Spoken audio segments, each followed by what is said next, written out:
Number 3, to be reformed. Look, I put this third. That was sneaky, wasn't it? This is usually number 1, is to believe God is sovereign. I'm going to say this fast because of time, but think about this one, what I'm about to say, if you would. We often use this idea in the wrong way. We, you and me, Presbyterians, we use the idea of God's sovereignty to say, therefore, we shouldn't question God.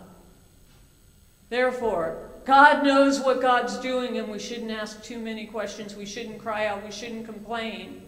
We shouldn't try to figure out why there's so many bad things. We should trust and obey. Probably my least favorite hymn. You with me? Amen. Right? The sovereignty? Right?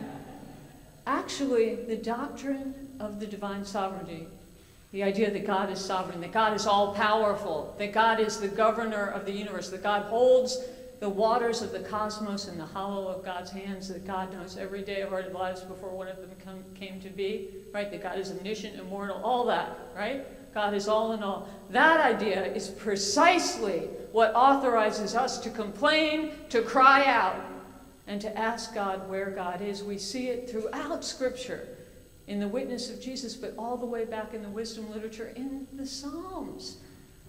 I bet there are lots of stories you have as pastors of going in and not knowing what to say in the hospital or in hospice. And you read Psalms with people. Rouse yourself, O God, why are you sleeping? Psalm 44. I'm quoting directly. Prayed that lately? Right? I'm not saying we need to pray it every day, but I'm saying when you're wondering if God is there listening, there are resources. See, God's sovereignty authorizes that, because once we say God is sovereign, we say we are absolutely invited as the children, as the servants, as the friends of this sovereign God, to hold God to account, because God's the CEO of the operation, right? If God weren't sovereign, God could say, I'm mainly in charge, 98%, but you got to go over there. That's a 2% thing. You got to go down the hall to the other office. It's God's sovereignty that says every time, we can go to God. Every time. So, just another example, Romans 8:28. All things work together for good to them who love God and are called according to God's purpose. When we know God is sovereign, we might say the verse like this: okay, God, all things work together for good. That's your promise. You're sovereign. You're in charge. You promise all things would work together for good. Show us the money, right?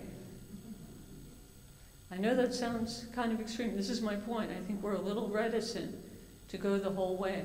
And God might correct us, but God doesn't abandon us. I mean, this is what we want our kids. I mean, I say this to my kids. Get over here and yell at me if you're mad. You know? Tell me what's on your mind. This is the point of Job. The point of Job is he just ran, 42 chapters. 42, he stays in relationship with honesty and authenticity because he believes God is sovereign. That's our legacy. That's our inheritance. So we need to work on redeeming it because it's being used for exactly the opposite purpose. Instead of authorizing us to be authentic and open with God, it's being used as an excuse to justify getting people to shut up about their pain. Okay?